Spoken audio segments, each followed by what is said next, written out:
Doctor Mohammad ইউনূসের বিরুদ্ধে ১১০০ কোটি টাকা কর ফাঁকির নোটিশ দিয়েছিল রাজস্ব বিভাগ। সেই নোটিশ স্থগিত চেয়ে রিটও করেছিলেন এই নোবেলজয়ী। এবার সেই অর্থ আদায়ে হাইকোর্টে আবেদন করেছে এনবিআর। ডক্টর ইউনূস সহ আরও ৩ উপদেষ্টা পদত্যাগ করছেন। আমাকে যে দায়িত্ব দিয়ে দেশ চালানোর দায়িত্ব দেওয়া তো বিন্দুমাত্র অভিজ্ঞতা নেই। আমি তো কারো কোনোদিন এই ধরনের কাজে ছিলাম না। বলছি আমার তো সেই কোয়ালিটি নাই যে করার জন্য যেটুকু দরকার ওটুকু নাই। যতটুকু সাধ্যমতো করি, যদি লেগে যেতে ভালো। গ্রামীণ ব্যাংক থেকে সাধারণ জনগণের অর্থ আত্মসাৎ করে সম্পদের পাহাড় গড়ে তুলেছেন ডক্টর ইউনূস। 5 বছরে কর ফাঁকি বাবদ ১১০০ কোটি টাকা, শ্রমিকদের ৬৬৬ কোটি টাকা সহ ১২০০ কোটি টাকা আত্মসাতের অভিযোগে গ্রেপ্তার হচ্ছেন ডক্টর ইউনূস। নিজের ব্যাংকের ৬০০ কোটি টাকা মাফ করে নিয়ে জনগণের উপরে শুল্ক বাড়ায় দিচ্ছেন। আপনারা গত কয়েকদিন আগে একটা সংবাদ দেখেছেন। সংবাদটা হলো গ্রামীণ ব্যাংকের 5 বছরের কর অব্যাহতি এবং ৬০০ কোটি টাকা অব্যাহতি। আমার কথা, আপনি আপনার ব্যাংকের কর মাফ করলেন কেন? শেখ হাসিনা থাকাকালীন সময়ে গ্রামীণ ব্যাংকের এমডি হিসাবে চাকরি পান ডক্টর ইউনূস। গ্রামীণ ব্যাংক ধ্বংসের মুখে ৪০০ কোটি টাকা প্রদান করে শেখ হাসিনা, কিন্তু তার 1টি টাকাও ফেরত দেয়নি ডক্টর ইউনূস। প্রিয় দর্শক, নতুন একটা ভিডিওতে আপনাদেরকে স্বাগতম। প্রিয় দর্শক, বাংলাদেশের রাজনৈতিক প্রেক্ষাপটে অনেক কিছু গুরুত্বপূর্ণ কিছু ঘটনা ঘটে যাচ্ছে। তারই আলোকে ভিডিওর কিছু অংশ দেখে ফেলেছেন, দেখেই বুঝতে পারছেন আজকের ভিডিও ঠিক কতটা গুরুত্বপূর্ণ। তো দর্শক, যারা ভিডিও অন করেছেন তারা ভিডিও না টেনে পুরো ভিডিও দেখতে থাকুন, তাহলে ভিডিওর অংশ বিশেষটা বুঝতে পারবেন। তো দর্শক, যারা এখনও চ্যানেলটাকে সাবস্ক্রাইব করে রাখেননি তারা এরকম গরম খবর পেতে চ্যানেলটাকে সাবস্ক্রাইব করে রাখুন, আর যারা করেছেন তাদেরকে অসংখ্য অসংখ্য ধন্যবাদ। চলুন ভিডিওতে একটা লাইক দিয়ে পর্যায়ক্রমে ভিডিওগুলো দেখে আসি। তো বলি, হঠাৎ করে সার্জিস হাসনাত কেন এক একটা পীরের মুরিদ হতে যাচ্ছে? মানে এই যাচ্ছে আজকে রাতে চরমনায়ের, এই যাচ্ছে মানে অমুক পীরের মুরিদ হতে, মাহফিলে যাচ্ছে, অমুক জায়গায় যাচ্ছে, তমুক জায়গায় যাচ্ছে। মানে এরা কি বর্তমান তাদের লুকানোর চেষ্টা চালাচ্ছে? এবং আপনার কোন দলে যাবে কিংবা কাদের আশ্রয়ের মাধ্যমে তারা মানে বেঁচে থাকবে বাংলাদেশে কিংবা পুনরায় ক্ষমতায় আসতে পারবে, তারা বর্তমান এটার জন্য মরিয়া হয়ে গেছে। কারণ আছে ভাই, ডক্টর ইউনূস তিনি আটক হলেন আপনার সুইজারল্যান্ডে, অন্যদিকে আপনার ডোনাল্ড ট্রাম্প আর হচ্ছে মোদির একটা মিটিং হয়েছে হোয়াইট হাউসে, এবং সেখানে আমাদের বাংলাদেশের বিষয় নিয়ে কিন্তু অনেক কিন্তু কথাবার্তাও চলে। এখন আসুন মূল পয়েন্ট হচ্ছে ডক্টর ইউনূস তিনি আর প্রধান উপদেষ্টা থাকছেন না। মানে তিনি তো বাংলাদেশেই মনে হয় আসতে পারবেন না, কারণ তিনি তো আটক হয়েছে। তিনি কি আটক হয়েছে সুইজারল্যান্ডে। এখন প্রধান উপদেষ্টা হতে যাচ্ছে আপনার সোহেল তাজ। 3 জন উপদেষ্টা কি পদত্যাগ করছেন, 3 জন। নাম্বার 1 হচ্ছে আপনার প্রধান উপদেষ্টা ডক্টর ইউনূস, আর 2 জনের নাম এখন পর্যন্ত আপনার প্রকাশ্যে আসেনি, তবে আমরা আশাবাদী অতি দ্রুত এই 2 জনের নামও প্রকাশ্যে এসে যাবে।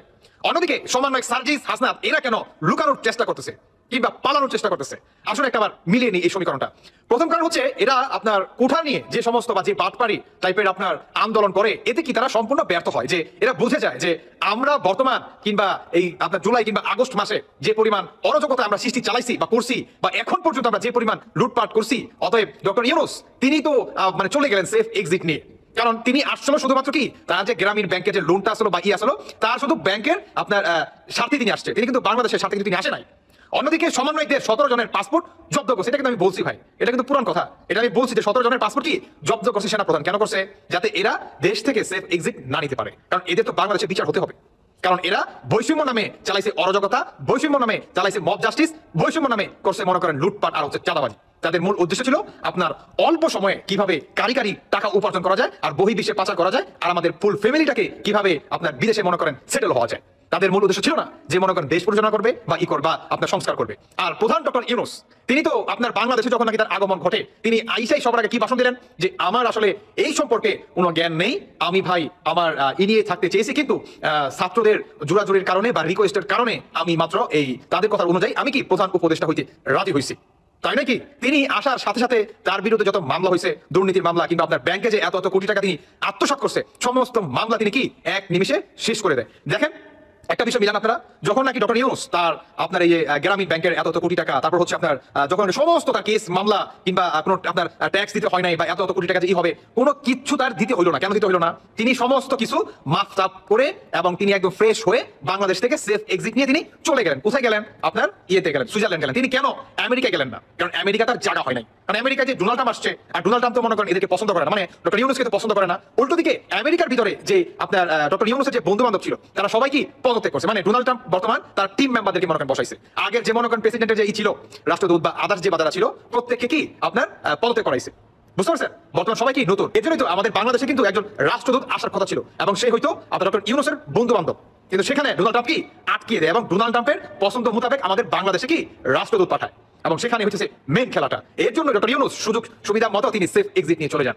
এখন দর্শক বন্ধুরা হচ্ছে মানে দেখার বিষয় যে কবে ইনশাল্লাহ বাংলাদেশের তিনি কি সাবেক হয়ে ফিরবেন, মানে আপনার আমি শেখ হাসিনার কথা বলতেছি, তিনি কি সাবেক হয়ে ফিরবেন নাকি তিনি বর্তমানও বাংলাদেশের প্রধানমন্ত্রী এভাবে তিনি ফিরবেন, এই বিষয়টা শুধুমাত্র এখন দেখার বিষয়। অন্যদিকে সমন্বয়ক সার্জিস হাসনাত কিংবা আপনার উপদেষ্টা আসিফ থেকে শুরু করে যে বাজার আছে প্রত্যেককে আমাদের এই বাংলার মাটিতেই বিচার হতে হবে ইনশাআল্লাহ। দর্শক বন্ধুরা, বাকিটা আপনাদের ব্যক্তিগত মতামত অবশ্যই। সেটি হচ্ছে যে পালানো কিন্তু শুরু হয়ে গেছে, অলরেডি পালিয়ে যাচ্ছে, উপদেষ্টারা পালানো শুরু করছে, যার যার সেফ এক্সিট বিভিন্ন জায়গায় কোথায় যাবে সেগুলো প্রক্রিয়া শুরু হয়ে গেছে এবং পালানো শুরু করে দিয়েছে। আজকে বাংলাদেশ টাইম বিকাল 4টায় ফ্লাইটে করে ব্যাংককে পালিয়েছেন উপদেষ্টা আসিফ মাহমুদ, উপদেষ্টা মাহফুজ এবং তার সাথে ছিলেন মোয়াজ্জেম হোসেন এবং আব্দুল্লাহ আহাদ নামে তাদের সহযোগী। এই দুজন উপদেষ্টা এবং এরা বাংলাদেশ থেকে আজকে ব্যাংককে পালিয়েছে। তো ইনশাল্লাহ পালানোর প্রক্রিয়া শুরু, যেটা বলেছিলাম যে সেনাবাহিনীর সাথে ইউনূসের চরম পরিমাণ দ্বন্দ্ব শুরু হয়ে গেছে, সেনাবাহিনীর সাথে ইউনূসের একদম মুখোমুখি একটা পর্যায়ে চলে যাচ্ছে সবকিছু। তো ইনশাল্লাহ বিজয় আমাদের সুনিশ্চিত ইনশাল্লাহ। আমরা বলেছিলাম, আমরা আগে বলেছি যে কষ্ট, দুঃখ, বেদনা, সমস্যা এগুলো সাময়িক। রাজনীতি করতে হলে 111-এর মধ্যে এরকম পরিস্থিতি সৃষ্টি হবে, এরকম ঘটনা হবে, এগুলো কোনো বিষয়, এগুলো মাথায় রাখতে হবে, এগুলো মাথায় রেখেই আমাদের রাজনীতি করতে হবে।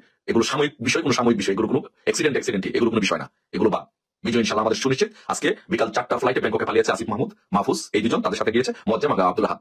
বাকিরা ইনশাল্লাহ আস্তে আস্তে সবাই পালিয়ে যাবে। আমি যেটা বলবো এখন, যেটা বলবো যে আপনাদের বাংলাদেশ আওয়ামী লীগের সকল নেতৃবৃন্দদেরকে বলবো, সকল পর্যায়ের নেতা, গ্রাম থেকে নিয়ে উপজেলা, জেলা, ওয়ার্ড, নগর, মহানগর, সব জায়গায় নেতৃবৃন্দদেরকে বলবো যে আপনারা প্রস্তুত থাকবেন, কোনো নেতৃত্বের জন্য অপেক্ষা করবেন না। আপনারা সবাই নেতা, একজন কর্মী আমার নেতা, গ্রামে গঞ্জে যে জায়গায় আছেন প্রত্যেকে সবাই সবার নেতা। এখানে কোনো বিষয় না কে নেতৃত্ব দিবে, কে অর্ডার দিবে, অর্ডার দিলাম এটা করবো, অর্ডার না দিলে এটা করবো, এগুলো কোনো বিষয় না। আমরা প্রত্যেকে নেতা, আপনারা আমাদের নেতা। আপনাদের নেতৃত্বে আগামী দিনে বাংলাদেশ আওয়ামী লীগ চলবে, বাংলাদেশ আওয়ামী লীগ নির্মাণ হবে।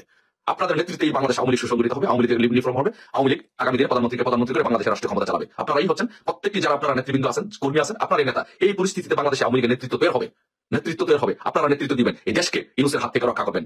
এটা হচ্ছে আপনাদের কাছে অনুরোধ থাকবে যে আপনারা সারা বাংলাদেশে সকলে মানসিকভাবে এবং যার যা আছে তাই নিয়ে প্রস্তুতি থাকবেন, যার যেভাবে আছে সেভাবে নিয়ে আপনারা প্রস্তুতি থাকবেন, রেডি থাকবেন। আপনাদের মানসিক প্রস্তুতি এবং লজিস্টিক সাপোর্টের যে প্রস্তুতি, সেগুলো নিয়ে আপনারা প্রস্তুতি থাকবেন ইনশাল্লাহ। বিজয় ইনশাল্লাহ খুব বেশি দূরে নয় ইনশাল্লাহ। আমাদের অচিরে আমরা যদি যে মেকানিজম হচ্ছে, যে কাজগুলো হচ্ছে, সেই কাজগুলো যদি সঠিকভাবে আমরা প্রয়োগ করতে পারি, সেই কাজগুলো সঠিকভাবে যদি ব্যবহার করতে পারি, আমরা যদি সকলে ঐক্যবদ্ধ হবে, আওয়ামী লীগের নেতৃবৃন্দ কারোর জন্য অপেক্ষা না করে, কারোর সাথে কেউ না লেগে, কারোর পিছনে কেউ না লাগে। আজকের এই পরিস্থিতিতে আমি আরেকটি কথা আওয়ামী লীগের নেতৃবৃন্দকে বলবো, আপনাদেরকে বলবো, আওয়ামী লীগের কোনো নেতাকর্মীর প্রতি কেউ কারো কোনো ক্ষোভ, দুঃখ, কষ্ট, বেদনা রাখবেন না। যদি কোনো বেদনা আওয়ামী লীগের, যদি কোনো নেতৃবৃন্দের, বঞ্চিত অবহেলিত কোনো নেতৃবৃন্দের যদি কোনো ক্ষোভ থাকে, দুঃখ থাকে, কষ্ট থাকে, সেটা আমার দীর্ঘদিন রাজনীতি করার ফলে রাজনীতিতে কিছু পাইনি। তারপর আমি বলবো যে আমাদের আজকের এই দিনে আমাদের কারোর প্রতি কোনো দুঃখ, বেদনা, কষ্ট, ক্ষোভ কোনো কিছু নেই। সবাই আমাদের ভাই। নিজের ভাইয়ের সাথে নিজের দ্বন্দ্ব হয় না, নিজের পরিবারের সাথে দ্বন্দ্ব হয় না, নিজের ভাই নিজের সাথে ঝগড়াঝাটি করে না, করে। আওয়ামী লীগ যা করে সে আমার ভাই, আমার সাথে বিভিন্ন কারণে দ্বন্দ্ব হয়েছে, এগুলো আমাদের সব ভুলে যেতে হবে। একটাই টার্গেট, বঙ্গবন্ধু কন্যা শেখ হাসিনাকে বাংলাদেশে এনে প্রধানমন্ত্রী করতে হবে। বঙ্গবন্ধু কন্যা ছাড়া এই বাংলাদেশ থাকবে না।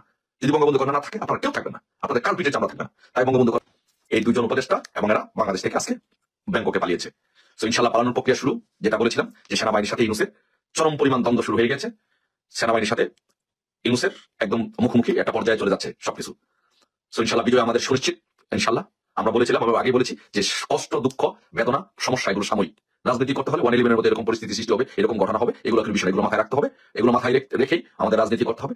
এগুলো সাময়িক বিষয়, কোনো সাময়িক বিষয়, এগুলো কোনো অ্যাক্সিডেন্ট এগুলো কোনো বিষয় না, এগুলো বা বিজয় ইনশাল্লাহ আমাদের সুনিশ্চিত। আজকে বিকাল 4টা ফ্লাইটে ব্যাংককে পালিয়েছে আসিফ মাহমুদ, মাহফুজ, এই দুজন, তাদের সাথে গিয়েছে মোয়াজ্জেম আব্দুল্লাহ আহাদ।